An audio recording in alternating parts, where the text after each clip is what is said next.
Welcome back to our latest explainer. Today, we're actually going to do something a little bit different. We're going to use the universally understood, incredibly familiar mechanics of a 90-year-old board game to unpack the complex realities of the 2024 to 2026 American economy. Now, I know comparing the entire U.S. economy to a board game might sound overly simple at first, maybe even a little silly, but stick with me here. Because by the end of this, you'll see that the mathematical structures of both systems mirror each other in ways that are honestly deeply illuminating. So, let me ask you a quick question.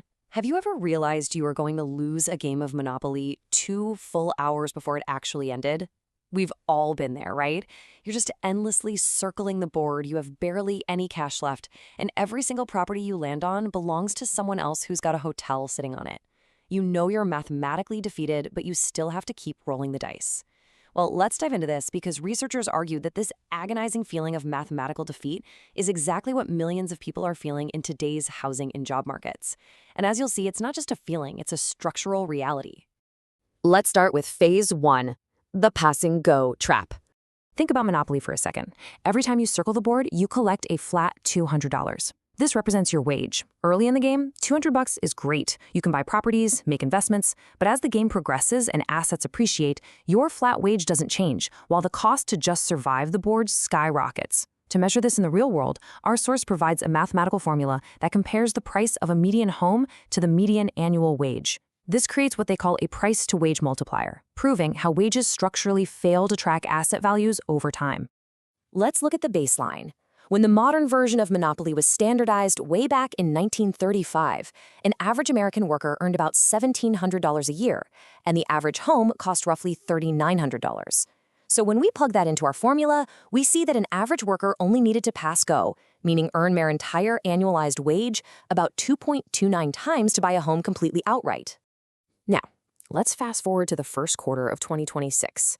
Under the macroeconomic realities of this period, the median annualized wage was $64,220. Not bad, right? But the median home price had ballooned to $403,200. Using that exact same formula, a wage earner in 2026 has to pass go 6.28 times just to keep up. The really crucial takeaway here is this. That is a massive 174% increase in the real labor cost of homeownership over the past 90 years. So even if you are working incredibly hard, doing everything right, the baseline requirement to survive, which is housing, has completely decoupled from the rewards of your labor. Honestly, it's completely understandable if you've been feeling a deep sense of economic anxiety lately. As we look at early 2026, wage earners are effectively trapped in a continuous loop. They pass go, they collect their salary, but it is instantly absorbed by escalating living expenses, high rent, and $3,100 monthly mortgage payments. Which brings us to the mid-game phase, part 2, the 4-house strategy. Did you know there's actually a specific strategy used by expert Monopoly tournament players to mathematically break the game? It's wild. According to the official rules, there is a strict physical limit of exactly 32 plastic houses in the box.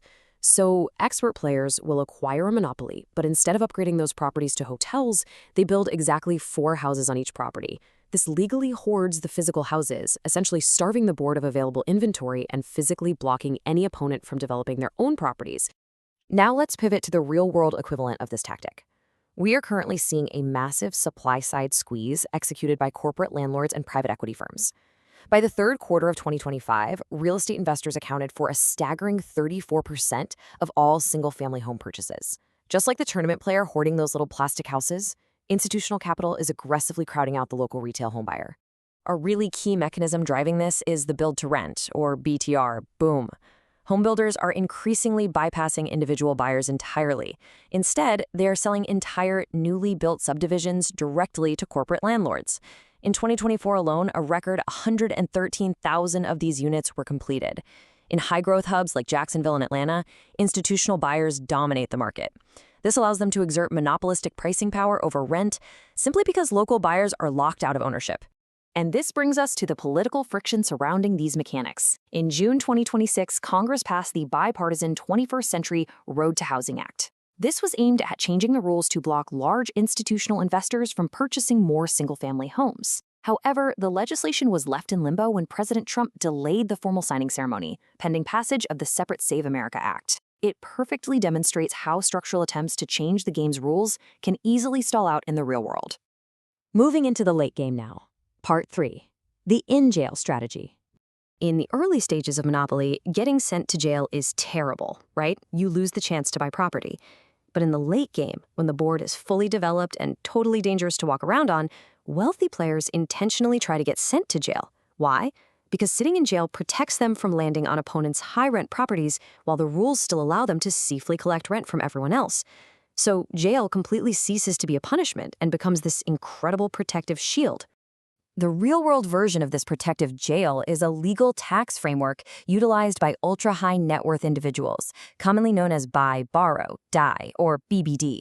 This is an institutional shield that insulates the economic elite from market risk, operational friction, and income taxes.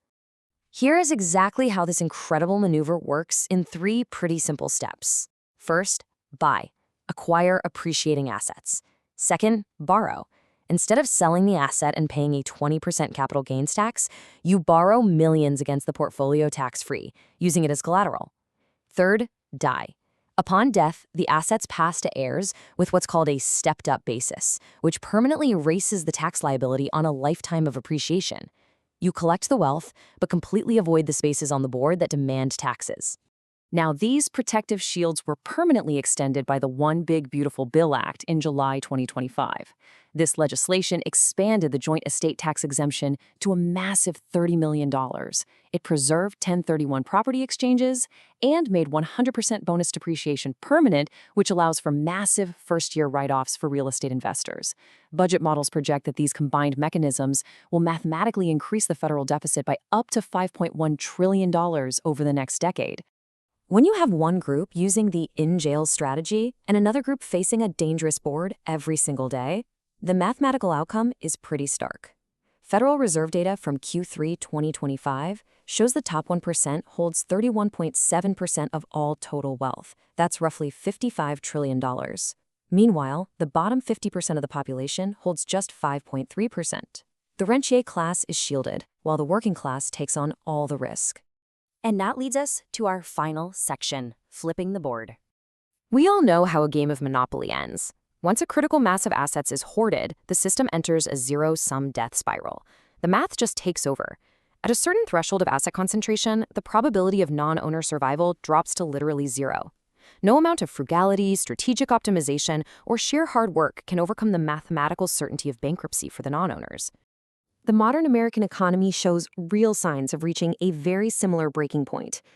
Consider this extreme friction we're seeing. In Q1 2026, U.S. corporate profits hit an all-time high of $3.9 trillion. Capital is capturing an unprecedented share of GDP. But on the exact other side of the equation, the Michigan Consumer Sentiment Index plunged to 44.8. That is an all-time historic low. It's actually worse than the 2008 Great Recession or the very height of the pandemic. And this isn't just about abstract numbers. It's about lived experience. Decades of corporate consolidation have left everyday consumers with high prices, stagnant wages, and virtually no alternative options. Customer complaints have reached record highs, with the American Customer Satisfaction Index surging 16% in early 2026. It reflects a widespread, growing sense of exploitation. People realize they're just endlessly circling the board to pay rent.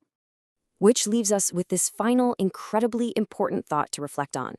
In a board game, when players realize the system is structurally designed for them to fail, the social contract breaks down and someone eventually flips the physical board right across the room in frustration. What happens to the stability of a real-world system when the rules mathematically guarantee bankruptcy for the majority of its players? How close is our economic reality to a literal flipping of the board?